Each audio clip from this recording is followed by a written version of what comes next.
네, 아멘. 이 코로나가 다시 또 이렇게 막 돌고 감기도 막 돌고 그래서 오늘 또 온라인으로 예배드리는 식구들, 또 이사 가시는 가족도 있고요, 또 휴가 가시는 가족들도 있고, 또 오늘은 또 일부 예배 오신 분들이 굉장히 좀 더 늘었습니다. 그래서 더우셔서 그러셨는지 모르겠는데, 또 오늘 2층에서는 초등부 예배와 유아유치부 예배, 오늘 유아유치부 오늘 성경학교가 있는 날입니다. 그래서 4층 교육관 잘 꾸며가지고 너무 선생님들이 또 잘 준비해주고 계십니다. 감기들 조심하시고, 저도 살짝 안 좋았는데 약 먹고 저는 또 금방 또 괜찮아졌습니다. 목이 좀 칼칼하긴 한데 금방 우리 동네에 정말 용한 또 가정의학과가 청독동에 있어가지고 제가 거기 가서 이렇게 약 지면 금방 또 좋아지더라고요. 그래서 궁금하시면 저한테 물어보시길 바랍니다. 네, 우리 전우자고 옆에 있는 분들에게 감사합니다, 잘 오셨습니다 이렇게 인사하겠습니다. 잘 오셨습니다. 네, 잘 오셨습니다. 네, 잘 오셨습니다. 감사합니다. 이번 주간 가장 이슈가 되었던 뉴스는 아무래도 여러분 뉴스를 보셨는지 모르겠지만은 한국계 민족학교인 일본의 교토 국제고의 일본 고교 야구 선수들에게는 꿈의 무대를 그려지는 일본 고교 야구 전국대회인 고시엔 우승이었습니다. 아신 분 뉴스 혹시 보셨습니까? 네, 이거 굉장한 사건입니다. 야구 역사가, 저는 이제 그 어린 시절 야구를 했었기 때문에 제가 잘 아는데요. 일본 팀하고 제가 친선 경기도 해봤는데, 일본 팀은 운동장에 내리자마자 90도로 먼저 인사를 해요. 그리고 이제 심판과 또 감독, 선수들에게 굉장히 예의를 갖추고요. 그 다음에 제가 굉장히 인상적이었던 거는 유소년 야구에서는 일본 선수들은 일본 선수들을 그 커브를 못 던집니다. 규정이 그렇게 되어 있습니다. 우리나라는 초등학교 야구에서부터 커브볼을 던지도록 해요. 무조건 이겨야 된다 이거죠. 근데 이제 그래서 우리나라 야구 선수들이 결정적으로 이제 굉장히 활동 많이 해야 될 때 이미 어깨가 다 상해가지고 이제 은퇴하는 경우를 발견하게 되지요. 그런 면에서 일본의 야구는 우리나라보다 역사가 한 50년 정도 앞섰다고 보고요. 미국은 100년 정도 앞섰다고 봅니다. 근데 이제 전교생이 138명밖에 안 되는 이 학교고요. 일본에서 전후에 돌아오지 못한 제일교포 2세들을 위해서 한국말과 한국 역사 이런 것들을 가르치기 위해서 세워진 작은 산골의 민족학교입니다. 이 학교에서 처음 야구부를 만들어서 했을 때 당연히 지죠. 학생도 적은데. 그래서 36대 0으로 지고 그랬답니다. 그럼에도 불구하고 학교는 야구부를 포기하지 않았고, 이제 제일교포 숫자가 좀 줄어들고 학교의 존폐 위기 가운데에서 야구부를 더 육성하기로 하고요. 일본 중학교에 스카웃이 실패된 그런 이제 일본 야구 선수들, 고등학교로 스카웃이 안 된 선수들을 모아가지고 이제 야구부를 더 중심으로 이제 이루었다고 해요. 근데 이 학교가 이 대회에서 우승을 했는데, 일본에는 우리나라랑 차원이 다릅니다. 야구 문화가. 그래서 4,000개의 고등학교 야구팀이 있는데요. 그런데 그곳에서 39개의 교만 본선에 올라갑니다.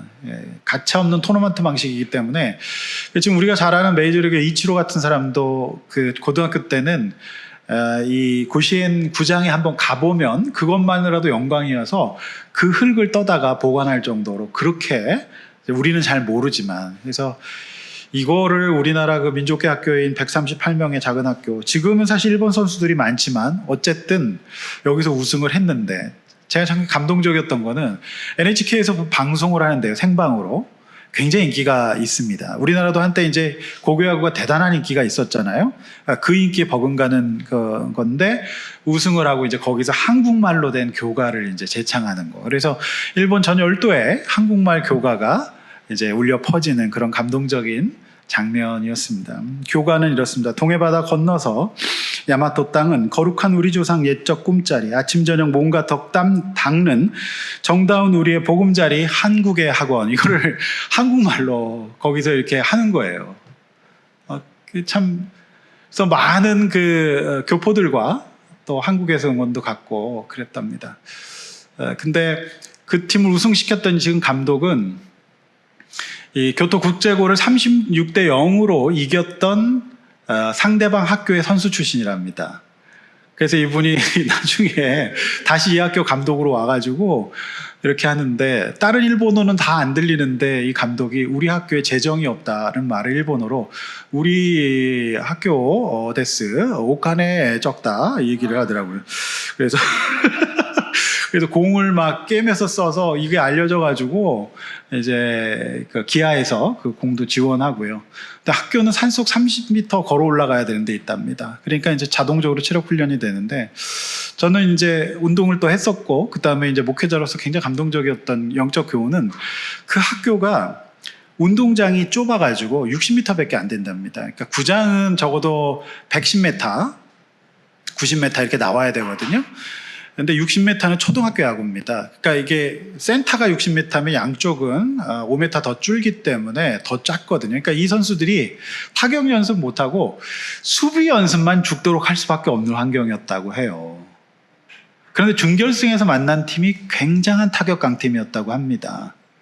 근데 결국에는 좁아서 수비 연습밖에 죽도록 할 수밖에 없었던 기본기를 다졌던 것이 결국 이 학교가 우승하는데, 아무리 쳐도 실수를 안 하기 때문에 이게 우승의 원동력이 되었다는 걸 봤을 때, 우리가 어떻게 보면 그 학교가 야구하기에는 부족하고 저는 상황입니다.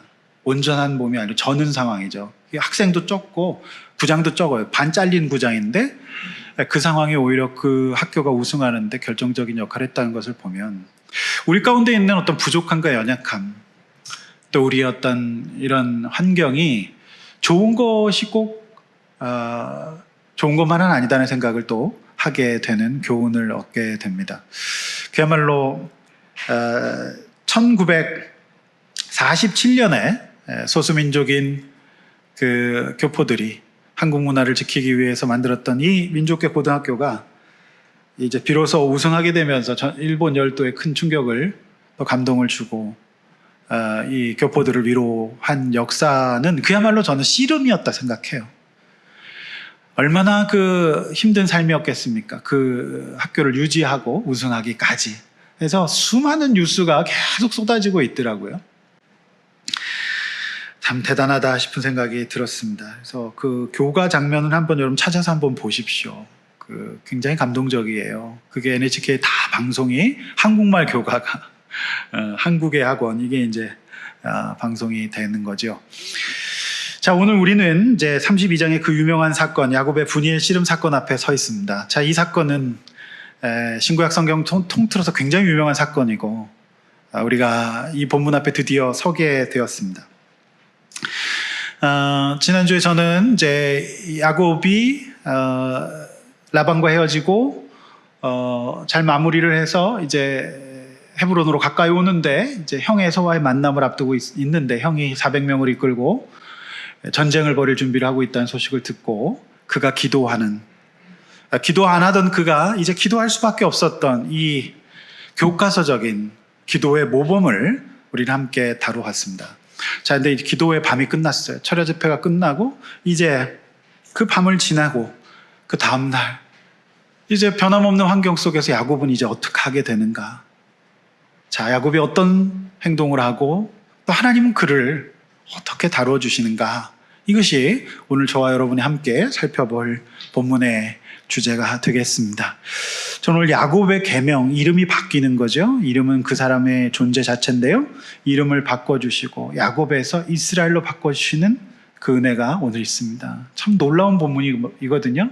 그래서 오늘 본문 잘 보시고 집에서 또 묵상해 보시고, 이번 주 설교는 꼭 한번 다시 들으시면서 여러분들이 꼭 묵상하셔야 될 너무나도 소중한 하나님 말씀인 것입니다. 여러분 오늘 설교 잘 듣고 우리 은혜 받으시기를 주의 이름으로 축원합니다.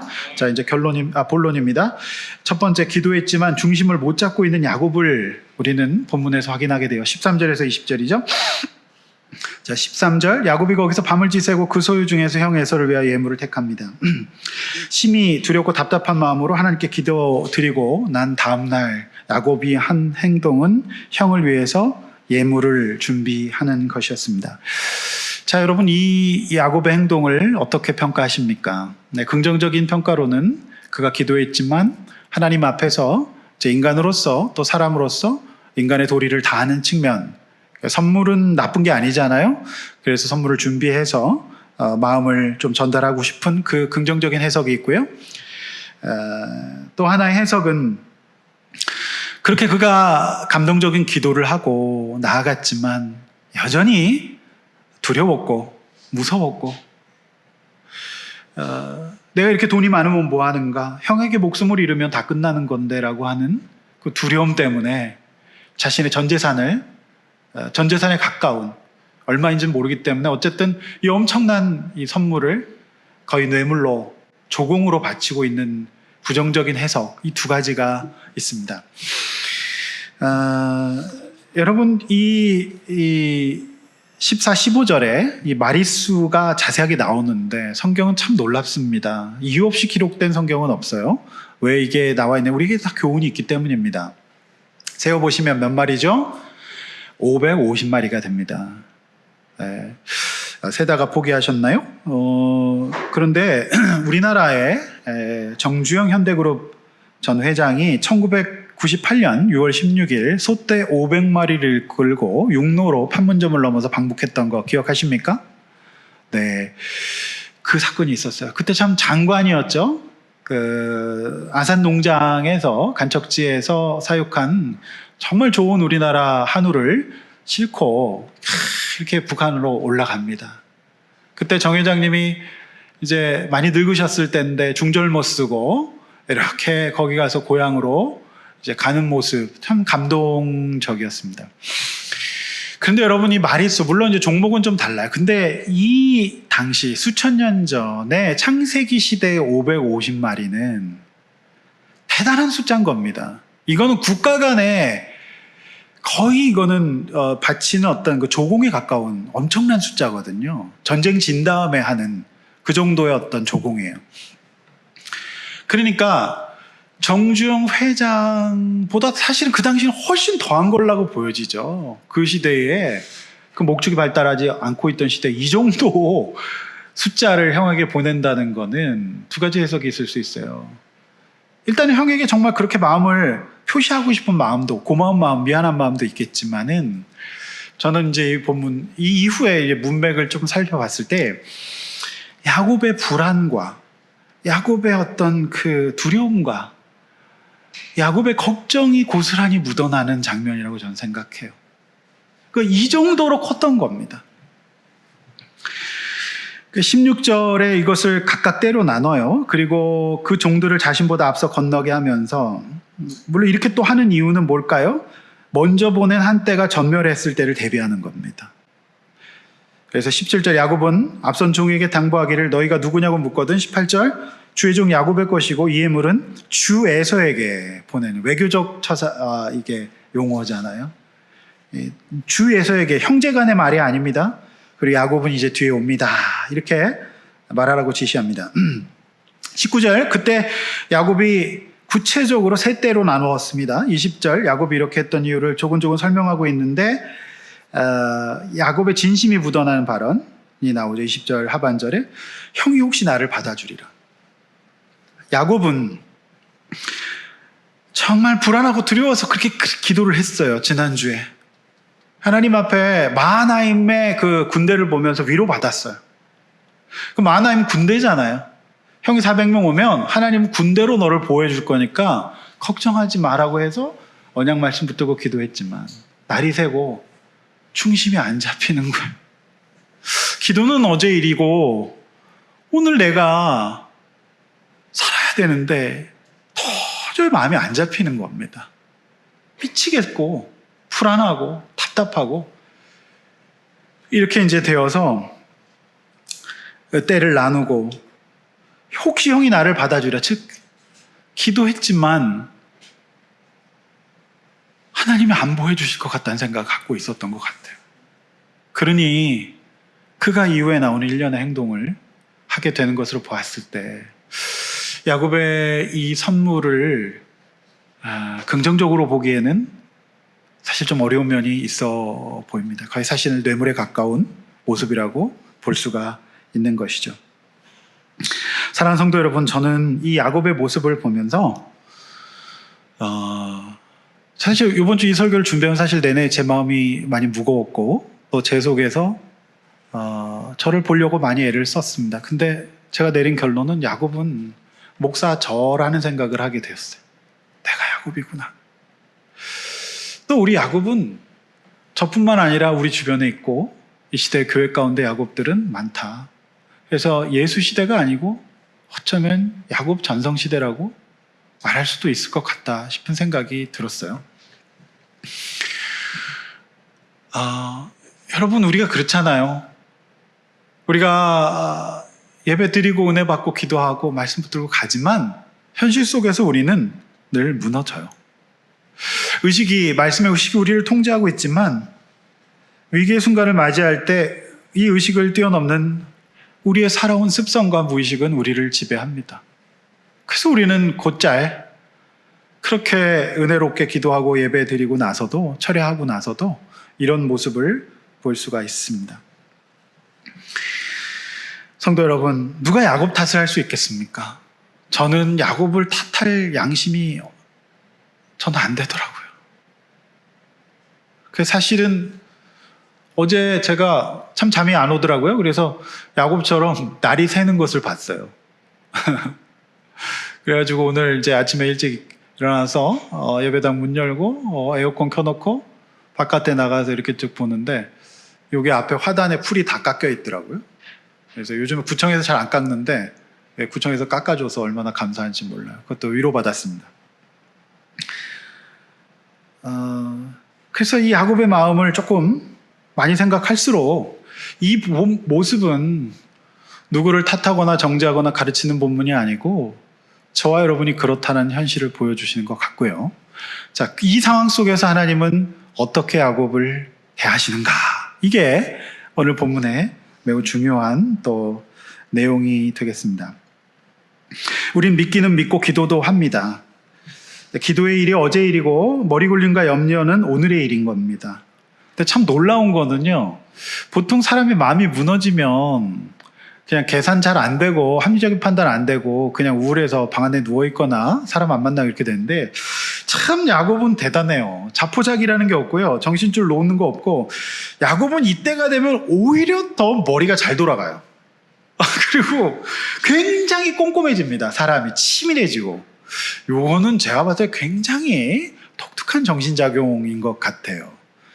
여러분, 마음 무너지는데 이렇게 계산하고 지시하고 잘 하십니까? 저는 잘 안 되던데요. 여러분 어떠세요? 대답을 좀 해보세요. 됩니까? 잘 안 되죠. 근데 야곱은 참 놀라워요.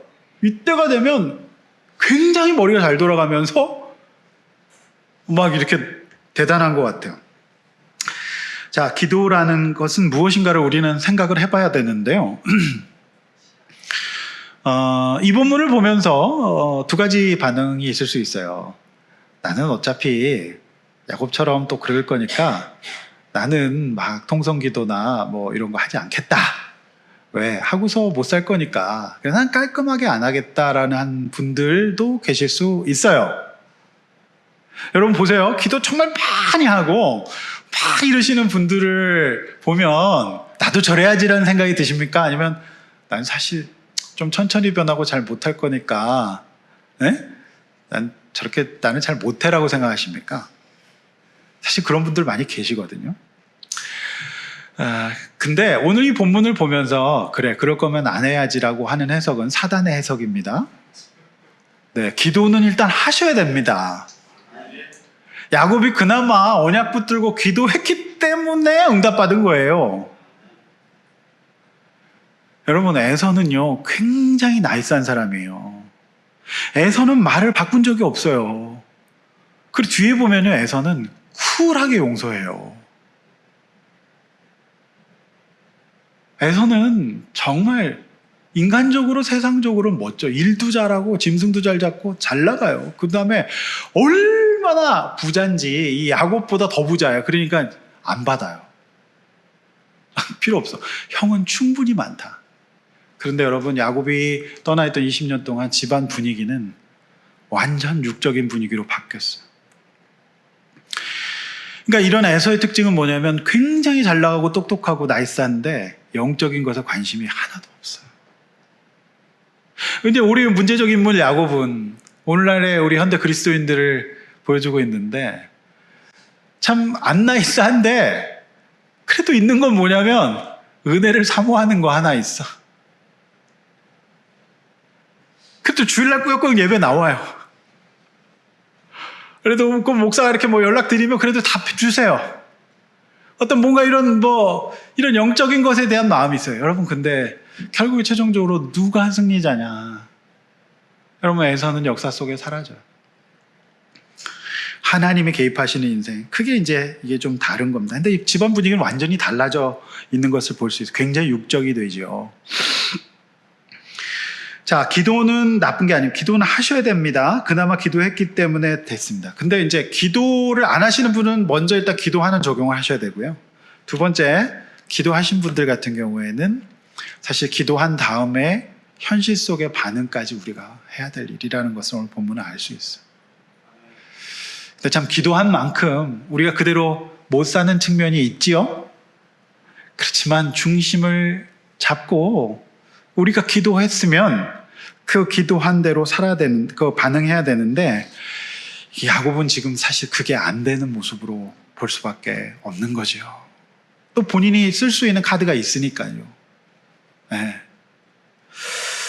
성도 여러분,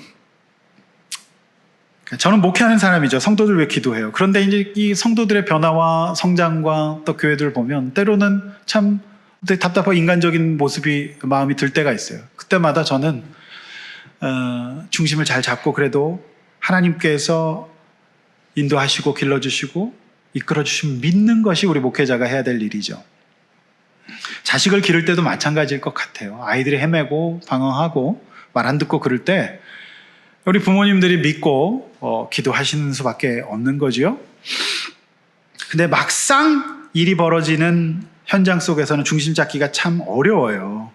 그러니까 이제 20절 마지막에 야곱의 말, 형이 나를 받아줄까 하노라. 그러니까 이 마음은 야곱의 깊은 무의식 속에 거절감, 그 다음에 어떤 염려, 그다음에 열등감, 후회, 막 이런 인생의 회한이 다 묻어 있는 표현이죠. 그게 이제 그 은혜보다 그게 야곱을 압도하고 있는 모습으로 볼 수가 있는 겁니다.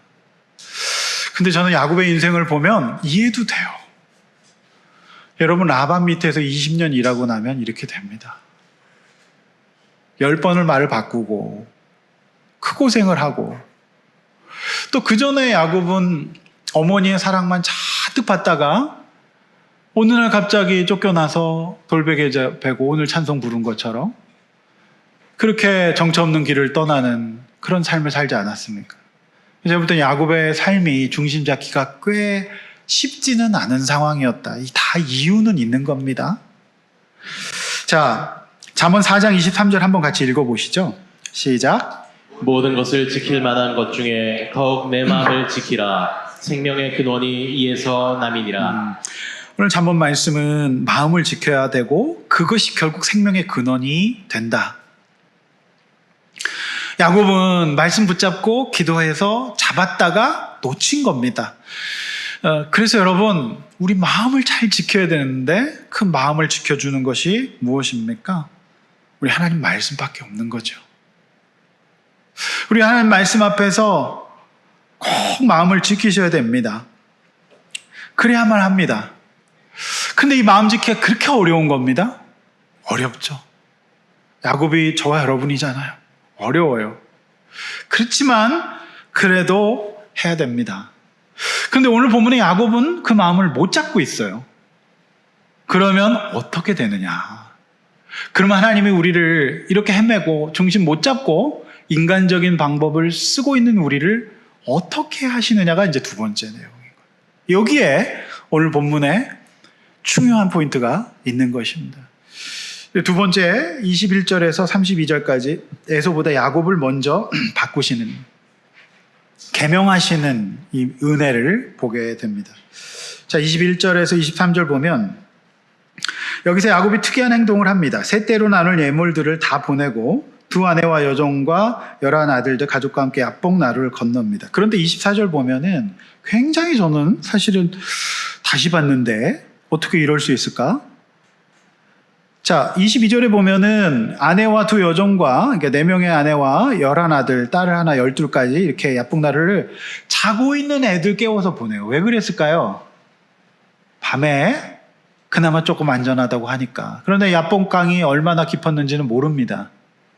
마치 탈북하듯이 조용히 야경을 틈타서 자고 있는 애들 깨워서 보내요.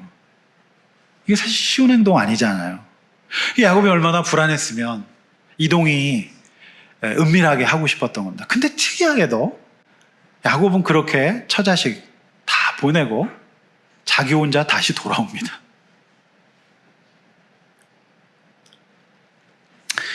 여러분, 이런 남편과 살 수 있습니까? 자기 혼자 살겠다고 처자 다 사지에 내몰고 자기는 쓱 돌아와요. 여기서 우리 아내분들의 참 고난이 있어요. 야곱은 그런 인물이었습니다. 근데 남자가 좀, 물론 안 그런 남자도 있습니다. 제가 일부 예배 때 누구라고 얘기를 했습니다. 근데 남자가 이 중심을 못 잡고 자기 중심 딱 돌아가죠? 그럼 어떻게 되냐? 최악의 경우는 정말 자기밖에 모르는 사람이 될 수도 있어요. 사실 그거는 뭐 여자도 마찬가지죠. 자, 여러분 보십시오. 야곱이 그렇게 해요. 야곱이 참 씁쓸하죠. 네. 그래서 이 대목에서 우리는 지도를 한번 봐야 돼요. 지도를 한번 보시겠습니다. 앞에 보시면. 자, 이게 이제 그 야곱의 여행 경로입니다. 저 위가 이제 바단 아람이에요. 라반 밑에서 일하던 곳에서 도망해서 미스바에서 이제 잡히잖아요. 근데 그곳에서 이제 그 화해하고 이제 떠나서 이제 요 이스라엘 지경에 내려온 겁니다. 근데 여기 옆에 쭉 보면 무슨 강이 있죠? 야복강이 있는 거예요. 근데 이 강을 건너서 내려가면 이제 베델로 가는 거거든요. 제가 지난번에 헤브론에서 베델로 올라갈 때 얼마 안 됐다 그랬습니다. 여기에 갔던 시간만큼 저 바다나라까지 가는 시간이 비슷하다고. 그러니까 베델까지 처음에 돌베개 잘 때 너무 힘들어서 못 갔던 겁니다. 근데 하나님 베델에서 만난 다음에는 슉 갔다 오라고 제가 말씀드렸잖아요. 그러니까 하나님과 동행하는 삶이 이렇게 다른 겁니다. 근데 여러분이 분이엘, 이곳이 이제 숫꽃과 분이엘 요 지역에서 이제 이 강을 이제 건너게 돼요. 여기서 이제 400명 온다는 소식을 듣게 된 거예요. 근데 여러분이 창세기 흐름이 참 놀라운 게 이제 뒤에 보시면은 여기서 이제 그 하나님 만나고 분이엘 언약 받은 다음에 형이랑 이제 화해하거든요, 또. 그런 다음에 야곱이 금방 안 내려가요. 왜 그럴까요? 참 그 야곱은 저 여러분의 모습이라고 말씀드릴 수밖에 없는 게 죽을 것 같이 힘들 때는 정말 은혜 생활 하다가 해결되면 안 하는 겁니다. 그래서 여러분, 야곱이 자식들 데리고 금방 안 내려가서 머물다가 어떤 일을 당하죠? 뒤에 보면 디나 사건을 당하게 돼요. 그러니까 이 부모님의 세팅이 얼마나 중요한지 우리는 알게 됩니다. 네. 성도 여러분, 자, 이런 지도입니다. 이렇게 훨씬 더 이해가 되시죠? 네. 창세기 24장, 32장, 그 24절에서, 이제 야곱의 씨름 사건. 야곱은 홀로 남았더니 어떤 사람이 날이 새도록 야곱과 씨름한다. 굉장히 인상적인 사건인데, 이 사건은 창세기도 유명하지만 신구약 전체에서도 굉장히 유명한 사건이고, 사실 그 신학계에서, 구약계에서는 굉장한 이슈가 되는 난제입니다. 여기서 굉장히 지금도 학자들의 의견이 분분합니다. 여러 가지 해석상 문제, 요거 난제 중에 난제라고 말을 해요. 어떤 게 난제냐면은 이 사람이 일단 누구냐라는 문제가 있고요. 야곱이 씨름하는 사람. 두 번째는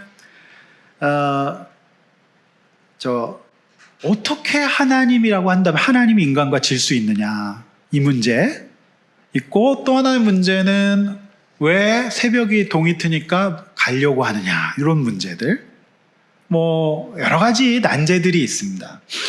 근데 지금은 이제 신학교 구약 신학 시간이 아니기 때문에 제가 최대한 명료하게 여러분들에게 오늘 본문을 설명을 해 드리려고 합니다. 자, 첫 번째 이 씨름의 성격을 우리가 좀 생각해 봐야 돼요. 하나님께서는 가족들을 다 보내고 홀로 남은 야곱에게 하나님 천사를 보내셨다라고 저는 생각합니다. 왜냐하면 뒷부분에 호세아서에서 하나님의 천사와 씨름했다라고 해석해 주고 있기 때문에 성경은 성경으로 해석하는 게 옳거든요. 야곱은 처음에 이 사람이 누군지 몰랐지만은 자신의 허벅지 관절이 위골되고 나서야 이 사람이 보통 사람이 아니라 하나님이라는 것을 알게 돼. 하나님이 보내신 종이라는 거, 하나님이라는 걸 알게 됩니다. 그를 붙잡고 자신을 축복해 주지 않으면 갈 수 없다고 필사적으로 버팁니다. 이 씨름을 생각할 때 우리가 지금 오늘날 레슬링이나 민속 씨름 정도 생각하시면 안 됩니다. 무릎이나 어깨가 먼저 닿으면 이기는 그런 씨름 아닙니다. 이 씨름은 사실 영적인 씨름이에요. 무슨 얘기냐면은 야곱은 지금 그 전에 살아왔던 방식대로, 그리고 그가 자수성가했고 뭐든지 열심히 했고 자신의 명석한 머리로 잘 살아왔단 말입니다. 그래서 이 문제를 자신의 힘대로 풀고 싶은 거예요. 그래서 지금 세 대로 나눠서 혼자 자기만 살겠다고 남아있는 상황입니다.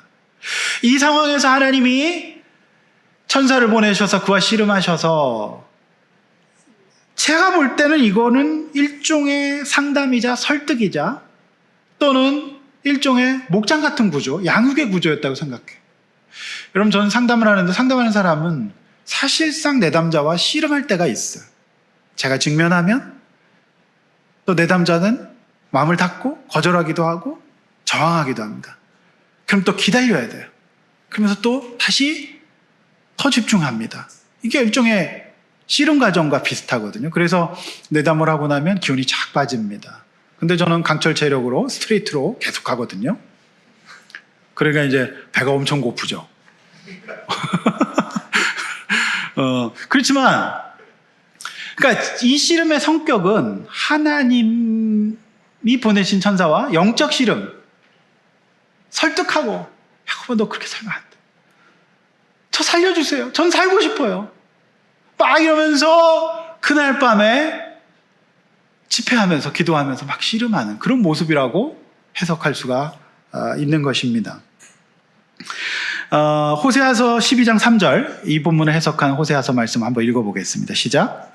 야곱은 모태에서 그의 형의 발뒤꿈치를 잡았고 또 힘으로는 하나님과 겨루되 천사와 겨루어 이기고 울며 그에게 간구하였으며 하나님은 베델에서 그를 만나셨고 거기에서 우리에게 말씀하셨나니. 네, 여기서 이제 하나님과 겨루되 하나님 천사와 겨루었다고 말하고 있잖아요. 그러니까 이 겨룸의 핵심은 뭐냐면 야곱이 평생 동안 발 뒤꿈치 잡는, 한마디로 야곱이 이제 사기꾼이란 이름 뜻이 속이는 자. 야곱은 지금도 이 예물로 형을 속이고 싶어요. 그런데 하나님이 그를 이제는 더 이상 그렇게 살아서는 안 되기 때문에 이 형의 문제를 본인의 힘으로 또 풀 수가 없어요. 이 문제만큼은. 그렇기 때문에 하나님께서 그를 바꾸어 주시고 그의 깊은 본성과 하나님의 영적인 본성이 지금 설득하고 싸우는 그런 씨름 과정인 것입니다. 이렇게 봐야 하는 거죠. 두 번째 이제 씨름의 승패 문제인데, 하나님의 천사와 어떻게 인간 야곱이 싸워 이길 수 있습니까? 이스라엘은 이겼다는 뜻이거든요. 하나님과 싸워서. 이 이상하잖아요. 말이 됩니까? 불가능하지 않습니까? 그런데 이제 게임의 흐름을 보면 야곱이 얼마나 질긴지 하나님의 천사도 혀를 내두를 정도예요. 이거 너무 강력한 거야. 얼마나 저항하고 버티는지. 그러니까 하나님도 이게 이길 수가 없다는 말을 할 정도였습니다. 결국 그래서 하나님의 천사가 야곱의 뭐죠? 네, 허벅지 관절, 개역 성경, 옛날 성경에는 환도뼈라고 되어 있습니다. 그러니까 이제 이렇게 보면 이게 이제 코어입니다. 코, 중심, 이제 고관절. 근데 사실 이 고관절 이쪽에는 우리의 생식기가 있지 않습니까? 이제 학자들은 야곱의 이 능력을 이제 빼앗았다고 보는 해석도 있어요. 근데 여기서 쳤다라고 돼 있지만 히브리 원어상의 문제는 원어는 살짝 만졌다는 거예요. 그러니까 이제 우리가 이제 막 태어난 신생아를 안는 어머니 아버지의 마음을 살짝 잡는 거예요. 그럼 누가 애 태어났는데 반가워 하면서 딱 잡는 사람 있습니까? 그런 사람 없어요. 살짝 잡는 거예요. 그거예요. 그러니까 여기서 이제 아파 보신 분은 다 아십니다. 우리 인간의 육신이 얼마나 약한지. 뭐 하나만 막혀도 사람 못 살아요. 굉장히 연약한 겁니다. 그러니까 우리가 뭐 강하다고 할 수 없어요. 뭐 하나 잘못되면 진짜로 고생하시잖아요. 하나님 살짝 만진 겁니다. 그랬더니 바로 이렇게 위골이 되는 거예요. 그래서 절개됩니다. 그러니까 이 야곱이 이긴 게 아닙니다. 사실 졌어요. 야곱이 진 겁니다. 그런데 하나님은 오늘 뭐라고 말씀하시냐? 이겼다라고 얘기하세요. 사실상 이 싸움은 하나님이 져주신 거죠. 져주시는 방식으로 이기게 하신 거예요. 네. 여러분, 가끔 승부욕 강한 아버지들이 어릴 때는 져주다가 애가 좀 크면 굳이 팔씨름해서 이기려고 하시는 아버지들이 계세요. 근데 여러분, 어머니 아버지 다 그렇지만은 좀 져주셔야 됩니다. 져주시죠? 우리 최 집사님 승재에게 좀 져주십니까? 질 수밖에 없어 보이는데 제가 봐도. 져줘요. 저도 제 아들하고 져줬어요. 잘한다 하고 져주죠. 어머니들도 그렇게 하셔야 됩니다. 이게 이제 하나님도 지금 져주시는 거예요. 이 해석을 뒷받침해 주는 게 27절 이하인데, 하나님의 천사는 야곱에게 이름을 묻습니다. 이름을 몰라서 물었을까요? 아니에요. 야곱인 거 다 압니다. 근데 이름을 물어요. 너 이름이 뭐니? 그러니까 양희은이라고 하는 옛날 가수가 있습니다. 아침 이슬의 가수죠. 다 나이 드신 분들은 아실 겁니다. 근데 이분이 예능 프로그램에서 후배 가수들에게 자주 하는 말이 있어요. 네, 이렇게 물어봅니다. 다시 한번. 네, 근데 이 양희은 아주머니가 후배 가수들에게 누구한테 꼭 이런 질문을 하냐면, 자기가 볼 때 후배로서 예의가 없거나 SGG라고 합니다. 그 해석은 제가 직접 하지 않겠습니다. 불경건하니까. 그 SGG가 없는 후배들 보면 물어봅니다. 너 이름이 뭐니? 이게 뭐냐면, 넌 도대체 뭐 하는 사람이야? 어떤 사람이야? 그거 물어보는 거죠. 여러분, 이 싸움에서 하나님의 천사가 야곱에게 너 이름이 뭐니라고 물어봅니다. 그런데 여러분, 이게 야곱이라고 대답하거든요. 이건 정말 대단한 대답입니다. 이 보통 대답은 믿죠, 이것이십시오. 야곱입니다. 야곱입니다라고 하는 뜻이 뭐예요? 저 사기꾼입니다. 저 열등감 많은 사람이에요. 저 둘째라는 거 못 받아들이고 항상 경쟁에 이기려고만 했던 사람이에요. 저 사기치는 사람이에요. 저 반드시 얻고야 마는 사람입니다. 저는 망할 수 없는 사람입니다. 저는 반드시 살아야 되는 사람입니다. 저는 비겁쟁입니다. 저는 처자식을 사지에 내몰고 저 혼자 살겠다고 여기 와 있는 사람이에요. 바로 그 뜻입니다. 여러분, 요즘 10대 아이들에게 물어보십시오. 너 이름이 뭐니? 대꾸도 안 합니다. 기분 나빠하면서 왜 물으세요? 대꾸 안 합니다. 이 대꾸를 이때 하는 게 참 대단한 겁니다. 그래서 저는 아멘 하시는 성도님들 대단하게 봅니다. 대꾸 안 하는데 야곱이 이 상황에서 야곱이라는 것은, 그래요, 저는 지금 변하고 싶지 않고 저는 옛날 똑같아요. 즉 야곱입니다는 회개한 거예요. 하나님이 지금 야곱 이 고백 받으시려고 저 교만해요. 저 아직도 욕심 많고 세상적이에요.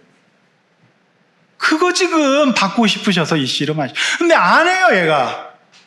이기려고 해. 얼마나 악착같이 하는지. 우리나라 대표 선수들처럼. 이 씨름은 그레코로 만용이었을까요? 아니면 자유형이었을까요? 어쨌든 절대 안 하는데 딱 중심 코어 쳐서 푹 쓰러지니까 그때 너 이름이 뭐니? 그러니까 저 야곱이 이 얘기 한 거예요. 여러분, 하나님은 누구에게 져주십니까? 회개하는 자에게 져주세요. 이거 어떻게 우리가 하나님을 이겨요? 못 이깁니다. 근데 하나님이 바로 마음이 녹는 사람은 하나님, 제가 야곱이에요. 제가 이렇게 살았어요 라고 인정하는 사람을 하나님은 져주십니다. 여러분, 그래서 야곱은 지면서 이긴 사람이 된 거예요. 여러분, 이게 바로 기독교입니다. 저는 이 본문을 보면서 창세기 32장은 정말 우리가 잊지 말아야 될 본문인데, 그 28절 우리 한번 같이 읽어봐야 됩니다. 28절 다 같이 읽습니다. 주보 밑줄 그으면 성경 밑줄 그으면서 읽습니다. 시작.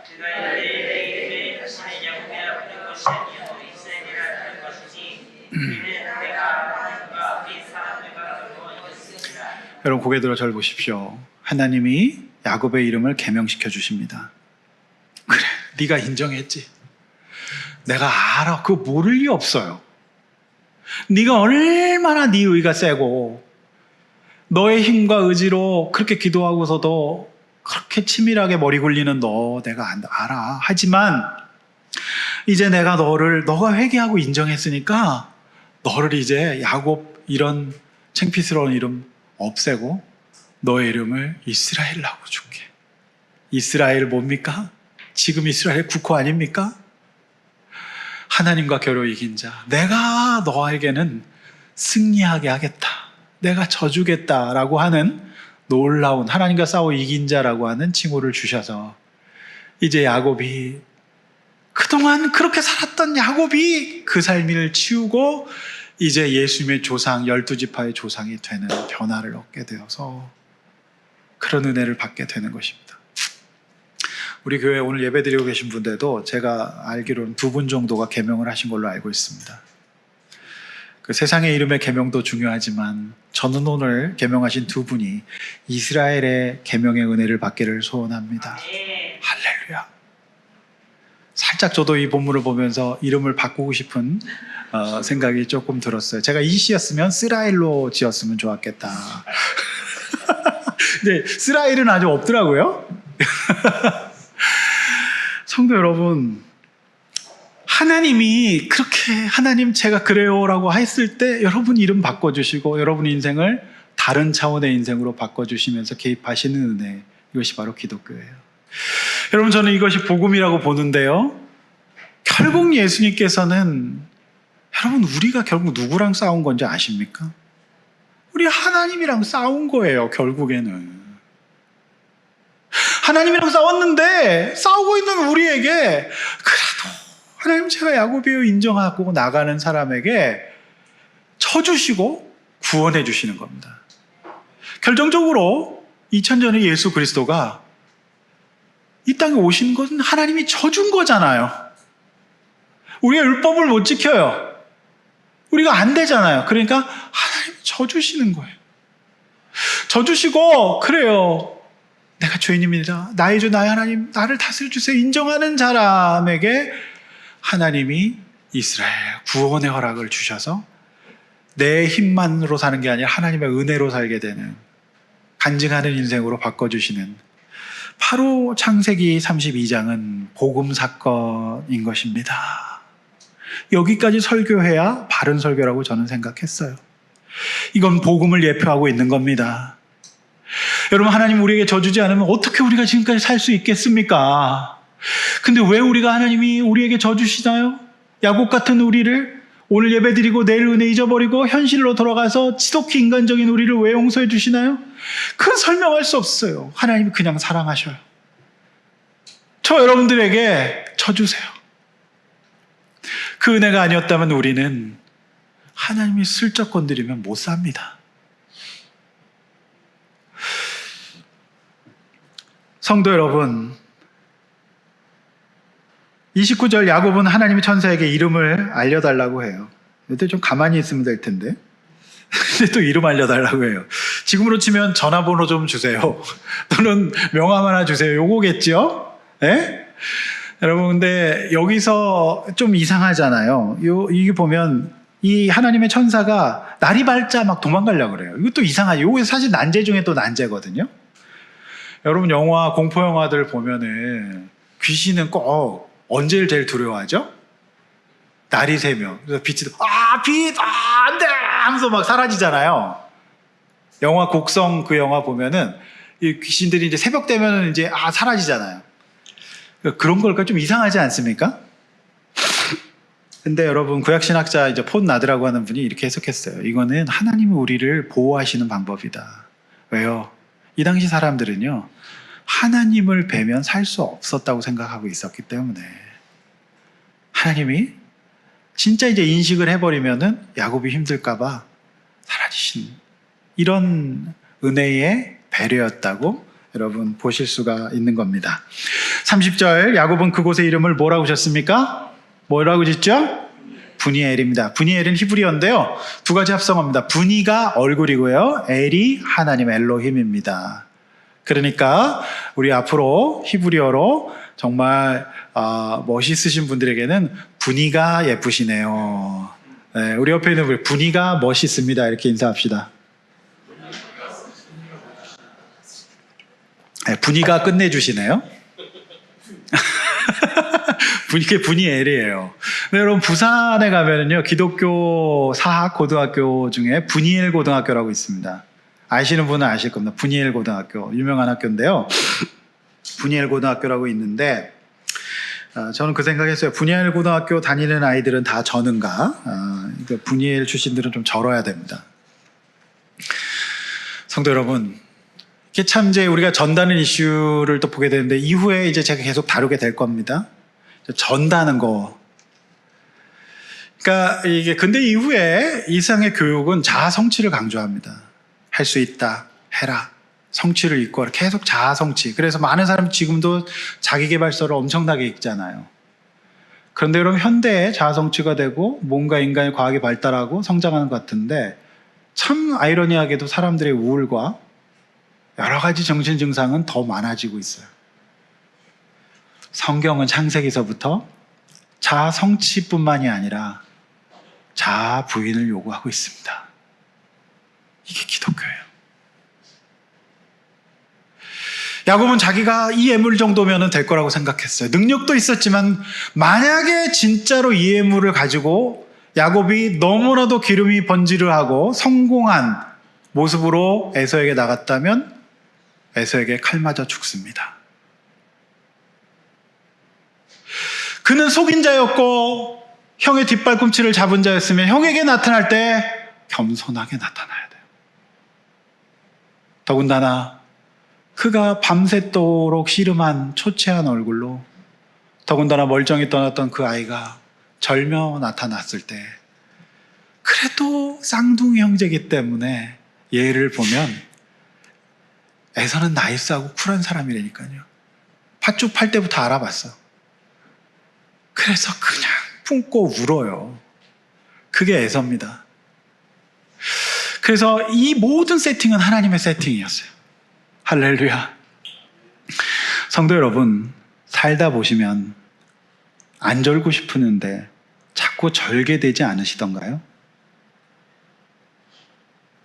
여러분, 내 인생에 좀 기스가 안 났으면 좋겠는데 자꾸 뭔가 절게 되는 것 같지 않으세요?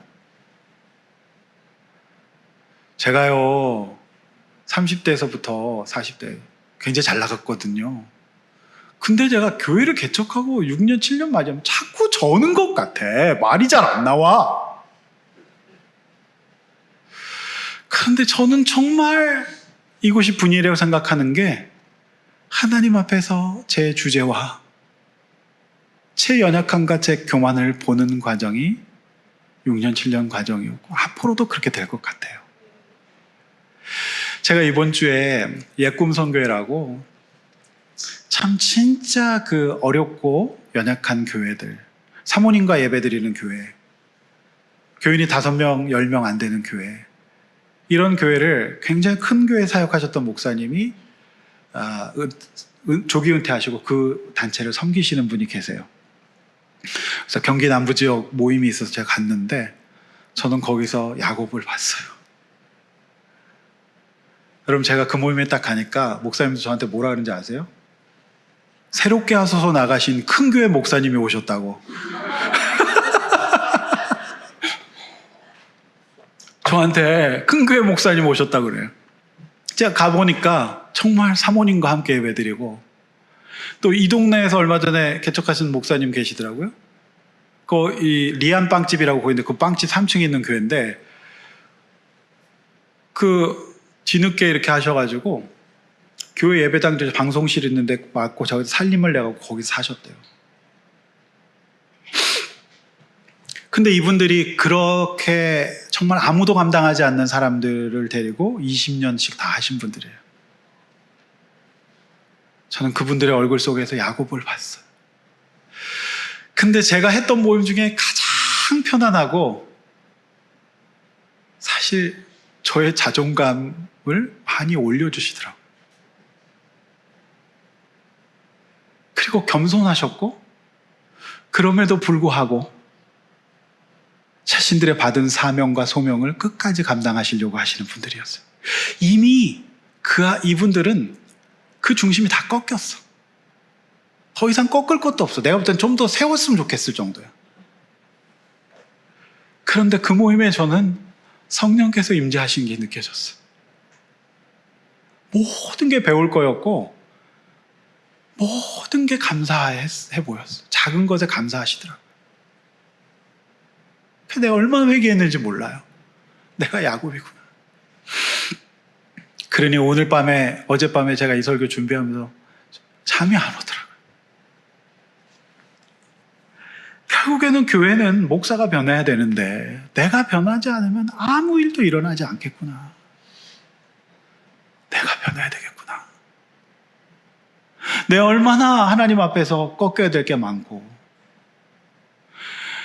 나의 환도뼈가 아직도 살아서 있는 한 이스라엘의 역사는 일어날 수 없는 거예요. 목자님들도 마찬가지입니다. 여러분들이 꺾이지 않으면 목원이 안 삽니다. 부모가 꺾이지 않으면 자녀가 안 삽니다.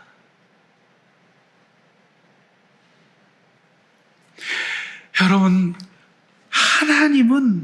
야곱은 지금 에서 때문에 못 살겠다고 해요. 그래서 별짓을 다 해요. 그야말로 생쇼, 별걸 다 합니다. 정말 쇼를 해요. 이게 무슨 밤에 자다가 뭐 하는 겁니까, 이게. 그죠?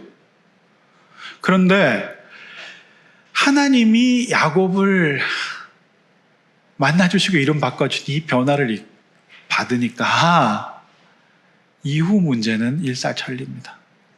할렐루야. 이것이 은혜의 인생 기독교입니다. 이 은혜를 누리시겠습니까? 아멘. 오늘 아멘 크게 하시고 이 은혜를 누립시다. 아멘. 여러분들이 잘 못해도 하나님은 또 여러분 포기하지 않고 씨름해 주시고 져 주실 겁니다.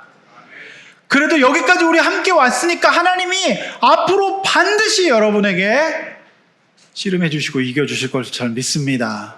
적어도 목사가 여러분들 위해서 그 말씀 딱 붙들고 간절히 기도하고 있습니다.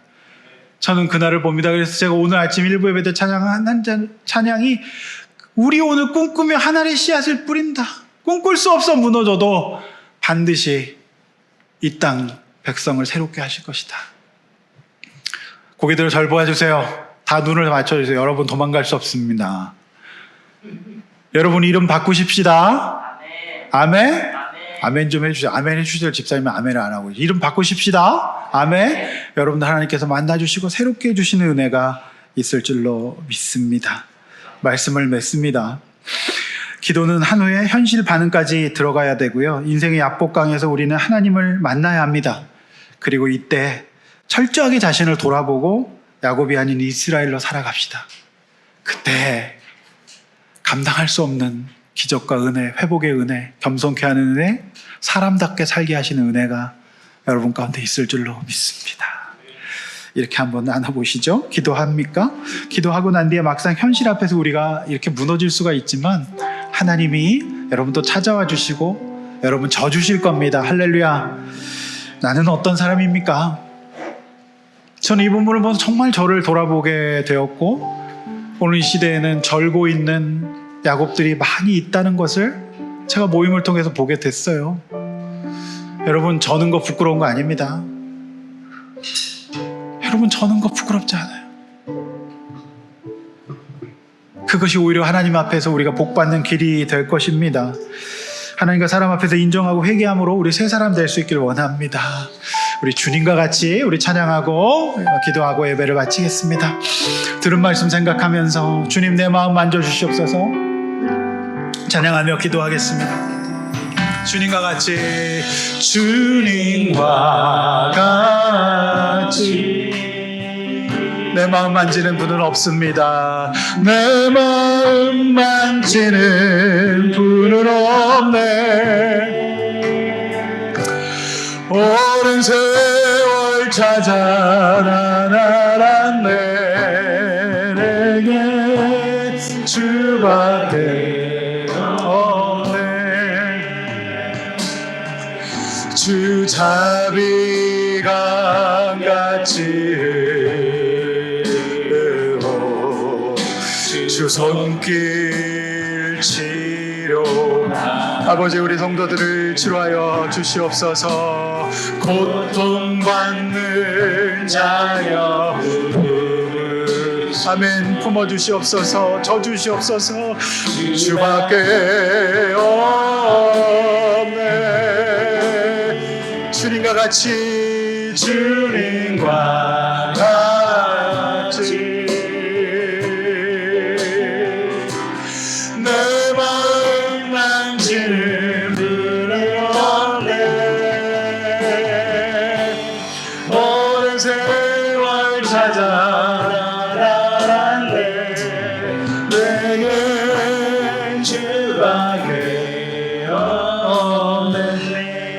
오늘 시간에 한번 말씀을 들고 기도하시겠습니다. 내가 교만하고 내 힘으로 살았고 내 능력으로 내 머리로 살았다고 하면 반드시 낭패를 보게 됩니다. 또 부정적인 정서와 상처와 열등감과 좌절감, 거절감이 올라와도 야곱처럼 됩니다. 하나님, 내 안에 새로운 이름 이스라엘, 하나님이 싸워서 하나님이 져주시는, 하나님이 나를 이겼다고 해주시는 그런 사람 되게 해주십시오. 말씀을 잘 들어보니 내가 야곱이었습니다. 그리고 내 안에 하나님과의 만남이 없었습니다. 우리 성도들 하나님 만나 주시옵소서. 그래서 정말 내 문제 해결하고 주님 앞에 변화받는 은혜로운 인생 살게 해달라고, 구원받은 성도 되게 해달라고, 나를 도와달라고 주여 한번 외쳐 기도합니다.